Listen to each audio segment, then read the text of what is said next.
عمران خان کی زمان پارک سے جانے کی خبریں عام ہونے کے بعد بالی would super star Sulaiman Khan Zaman park پہنچ گئے اور عمران خان کو کیا کہا، ویڈیو پوری دیکھیں تاکہ آپ عمران خان کی عظمت کو سمجھ سکیں۔ دوستو، جیسا کہ آپ جانتے ہیں کہ بالی ووڈ کے دبنگ خان سلیمان خان کو بھارت میں ہی نہیں بلکہ پاکستان میں بھی بے حد پسند کیا جاتا ہے۔ سلو بھائی کی فلمیں جب پاکستان میں ریلیز کی جاتی ہیں تو سینما گھروں کے باہر ان کے پاکستانی فینس کا جمع غفیر لگ جاتا ہے، اور پاکستان میں عمران خان کے بعد سلمان خان سے بھی ملنے کی خواہش لاکھوں پاکستانی اپنے دل میں رکھتے ہیں۔ سلیمان خان اور عمران خان کی دوستی بے حد پرانی ہے اور کئی بار سلیمان خان عمران خان کو اپنا آئیڈیل بھی کہہ چکے۔ Time would never end.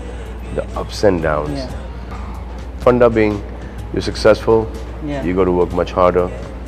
You're not doing so well, you got to work that much more harder. So hard work never stops. اسی حوالے سے کل زمان پارک سے ویڈیو وائرل ہوئی جو کہ آپ اپنی اسکرین پر بھی دیکھ سکتے ہیں کہ سلیمان خان عمران خان سے ملنے زمان پارک پہنچ گئے۔ یہ خبر سوشل میڈیا پر جنگل کی آگ کی طرح پھیل گئی۔ اس فین کو دیکھ کر کوئی بھی دھوکہ کھا سکتا ہے کہ یہ واقعی میں سلیمان خان ہے، خاص کر پٹواریوں میں تو آگ ہی لگ گئی۔ یہی وجہ ہے کہ زمان پارک سے عمران خان کے اس فین کی ویڈیو تیزی سے وائرل ہو گئی۔ دوستو، اگر آپ بھی عمران خان اور سلیمان خان کے فین ہیں تو اس ویڈیو کو دل سے لائک کریں اور اس چینل کو سبسکرائب کریں۔